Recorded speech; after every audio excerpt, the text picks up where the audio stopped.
Hello, ladies and gentlemen, and welcome back to the channel. Welcome back to the Great Gibraltar Draft with Hound Dogs. But this time, we're looking at 10 years on into the future. So we'll be going 5 years, then 10 years, see where the players have gone, how things have gone for Hound Dogs, and if they've been able to keep up with kind of our performances. Will they win a European competition that we weren't able to do in the 15 years we tried to?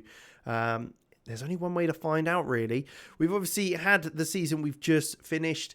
A lot of players will be leaving automatically. Marin Goz being one, Trailovic leaving, Smetback, Sorensen, and Bitunjak as well. So there will be a few leaving, but we have also brought in a bunch of young players. There's also a bunch of players already in the side that will be staying who are very good. So there's no reason to worry too much. But with that said, we will jump ahead now 5 years to 2040 and just see how Hound Dogs have got on and where are some of our favourite players have gone, because it'll be interesting to see where the likes of Dominic Ballard goes, Rog, Raphael, even Dagger Ang as well. So let's jump ahead and take a look. So obviously we're no longer manager, so there is a new manager in charge, Alexander Walk. He is in control, former manager of the likes of Salzburg and Blauwall Nins. So he's got a lot of experience and is a half decent manager for sure. 20 determination as well, always good to see. Still at the Adam Palmer Stadium, which is nice to see. My legacy still being told. But with that said, like I say, we're 5 years on now, so we'll have to see how things look. In the Gibraltar League, how has things gone? Well, it looks like what we started has continued. There's no sign of a break in the past winners. No clubs are getting anywhere near us with regards to that. Previous seasons, 54 points, 59 points, 54 points, 59 points. And then there's 60 points as well in the season we finished. So they haven't quite matched our season points tally, but they have certainly done pretty damn well, comfortably winning the division. There are a few players we can see that are obviously in the team that we didn't sign and that sort of thing. So let's take a look at the transfer. Well, let's take a look at the squad first. Is there people we recognise? I'm sure there will be. We'll have to flick through quickly just to see if there is. I'll be honest, I don't really recognise many of them. Dion Drenarog still there, the Croat, the attacking midfielder. He's still at the club, which is nice to see. He's hung about. He's 28 years old now, 14 caps and 7 goals for Croatia. So he's doing pretty well on the international stage as well. But to be honest, it looks like a lot of the players we signed have gone. I knew we were a bit of a kind of buy and sell club because we're not going to be winning big trophies. So the better players will be leaving us. But with that said, so they spent 16.75 million the season after we left, but 39 million was brought in. So Fernando Mendoza left for Stuttgart for 9 million. That's the fullback, Costa Rican. He's off to Borussia Mönchengladbach now. 152 caps and 3 goals for Costa Rica. So, I mean, doing pretty well. Christian Byberg off to Bayer Leverkusen for 6.5 million. He's now at Arminia Bielefeld. So he didn't last long at Leverkusen. So we're getting these players some big moves. Lorenzo Coda off to Verona for 5.25 million. A very, very good player for us. And he's gone to the likes of Stuttgart and then Atalanta, where he's at now, who is obviously a massive, massive team. Moyes Vlad Paul, who didn't get too much game time for us, sold for 4.5 million to Pisa.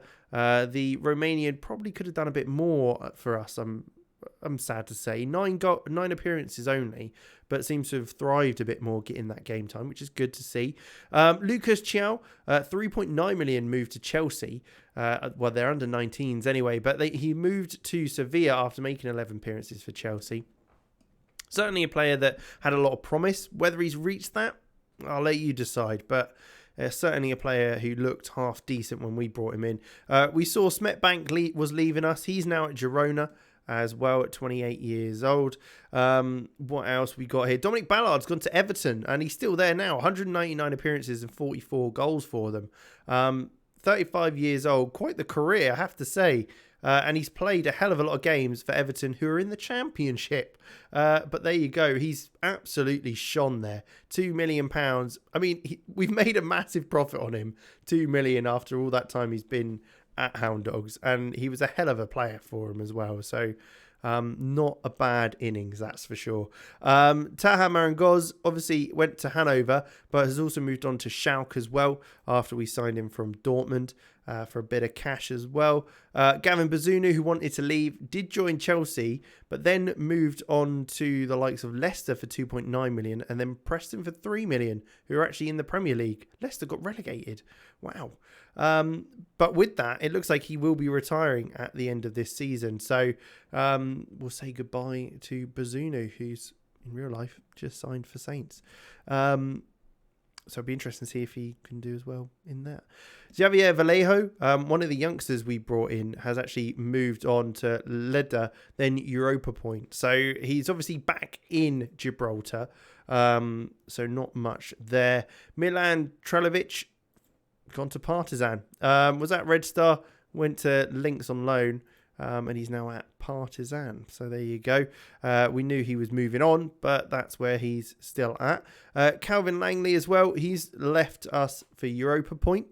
Interesting. I thought he was a very good backup keeper to have, especially with Gibraltar nationality as well. John Massialio left to join Lynx.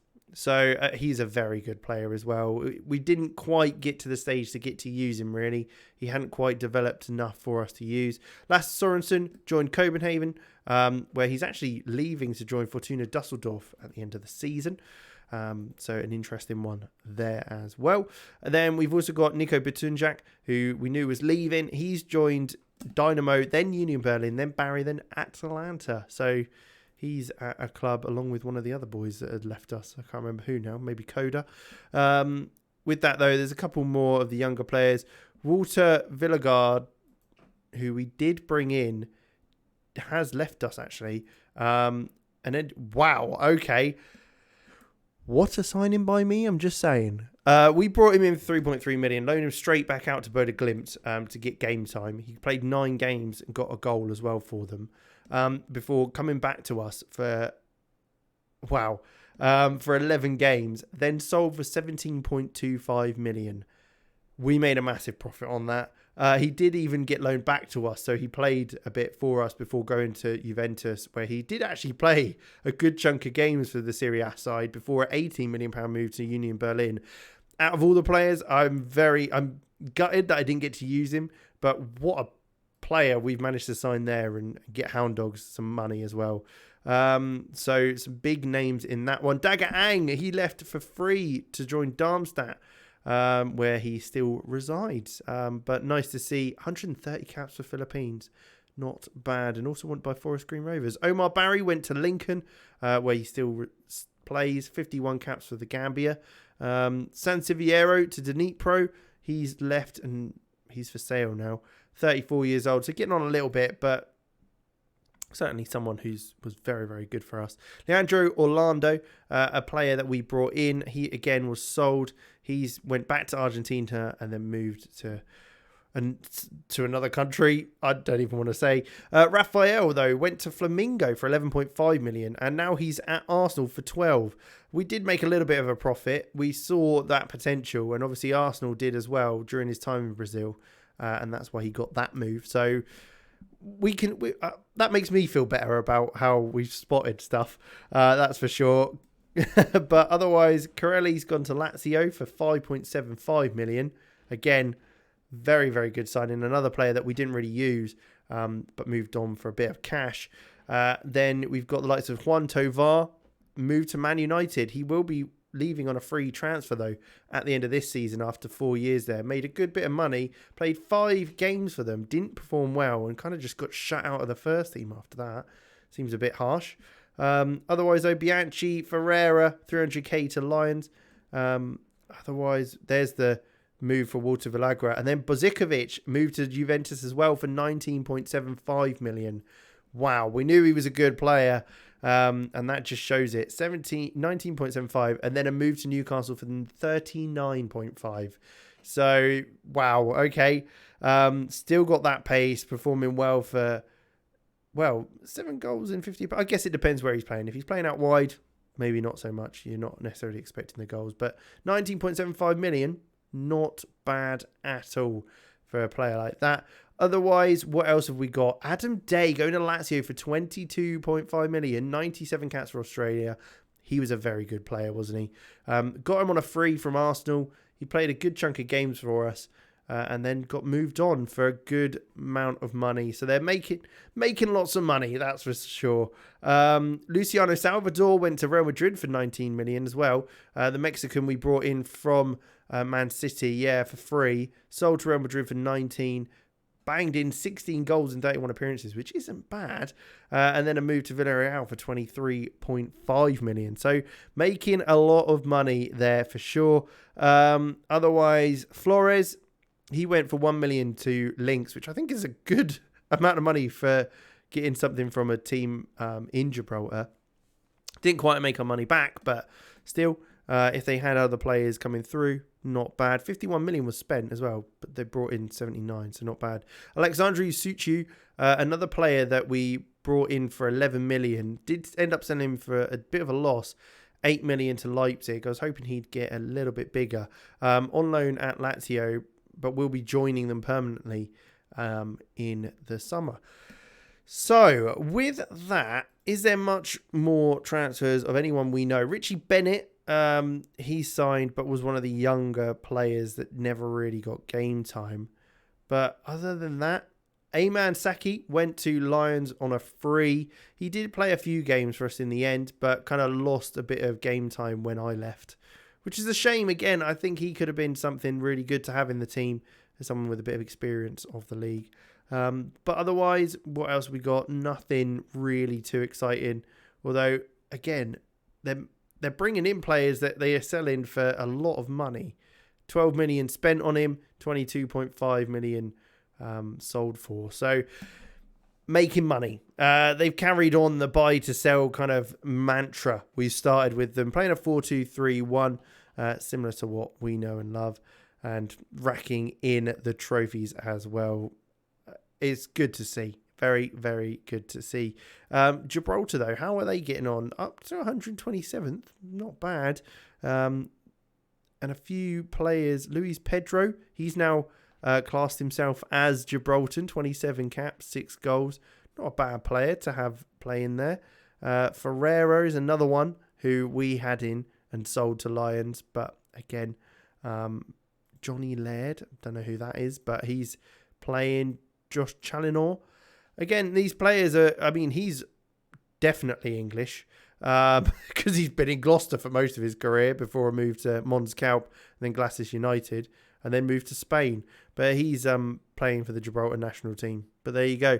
So we'll jump another 5 years, take another look. Have they been able to continue the kind of fine form that we set them off with? And that they've managed to continue, or will there be any other changes? We'll also have a look at kind of the Champions League and that sort of thing, see what they've got onto over the 10 years with that. And here we are, 10 years now. We're in 2045, still at the Adam Palmer Stadium. Good to see. And yeah, that league history is just top notch, top of the table every season by the looks of things. Nothing's changing there, which is nice. We've set them up very, very well. 55 points, still winning by a comfortable margin as well. Let's take a look at their schedule then and see over the years how have they got on. So, first year without us, they managed to get to the Champions League group stage, but didn't quite go any further. Did win the Pepe Reyes and Intermediate League Cup though, which is good.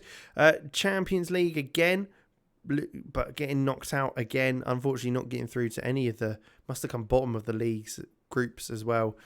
Which is a shame, but they did win once again the Pepe Reyes and Intermediate Cup.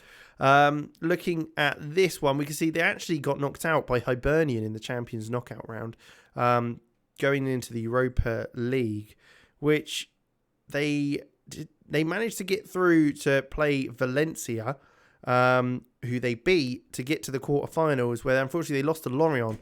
But that's a good little run for them in the Europa League. It's nice to see. And actually, I think it looks like they did win the Intermediate League Cup, but got knocked out of the Pepe Reyes on penalties. Then in 2039-40, we can see again, Champions League group, they made it into this time.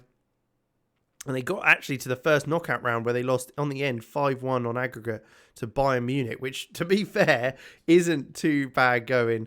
And it looks like they did also win in the two local cup competitions. Then we can go into this where we can see in 2040-41 they went into the Europa League again after getting knocked out of the qualifying rounds. Did they make it? So they got to Atalanta, but it looks like they did actually get knocked out on aggregate. It was in the end 3-2 to Atalanta. Bit of a shame, and they only won the Intermediate League Cup on that one. So they kind of did what we've done, is kind of dropped down a little bit as the seasons went on, but still doing pretty well, and nothing too concerning. Then again, got to the first knockout round of the Europa League after being knocked out in the Champions League, but this time finishing third, so allowed them to play Olympiacos, who they lost to, unfortunately. Did win the Intermediate League Cup and the Pepe Reyes Cup this time, though in local competition. 2042-43, again, it was Champions League football for them this season.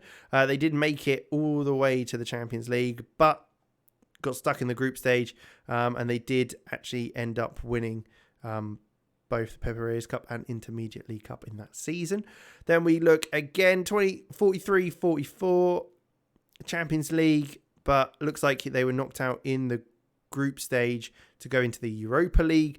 But again, didn't quite make it through, losing to Grenoble, which is a bit of a shame, really. They did okay in that game, but not quite enough. And then they won in the two competitions, cup competitions, that is. Champions League football once again for them in the last season that we've just missed, playing the likes of Benfica, Nimes, and Borussia Mönchengladbach. Did they manage to get through to any other competition? No, they didn't. They must have got bottom, which is a bit of a shame, but they did end up winning the Pepe Reyes Cup, but not the Intermediate League Cup, where they lost to Lions on penalties, who they played 4 times in a row, which you see quite a bit, weirdly. But with that said, not a bad side indeed. Drena Rog is still there, 33 years old now, 41 caps, 10 goals for Croatia. Seems to have been kind of the top dog there. Was loaned out to Dynamo for a little bit, scoring 11 goals and getting 6 assists in 21 games. Isn't bad at all. So yeah, was loaned out for one season, but came back all guns blazing and kind of ran the show from there as well, which is great to see that at least one player's stuck about. 40k a week he's being paid. I'm sure he's having a whale of a time. So with that, I think we will leave it there. They've obviously done very well. Haven't quite able to win the European competition, which is probably expected for this sort of kind of tenure. Only 25 years, so not too long. But with that, we'll leave it there. Thank you for watching. Make sure you leave a like, subscribe to the channel, and I'll catch you in the next one, as we will be doing another series. But it will be more season on season, kind of. We'll show you what's happened over the year. So it's a bit more relaxed as we go into the latter stages of FM22. But I'll catch you in the next one.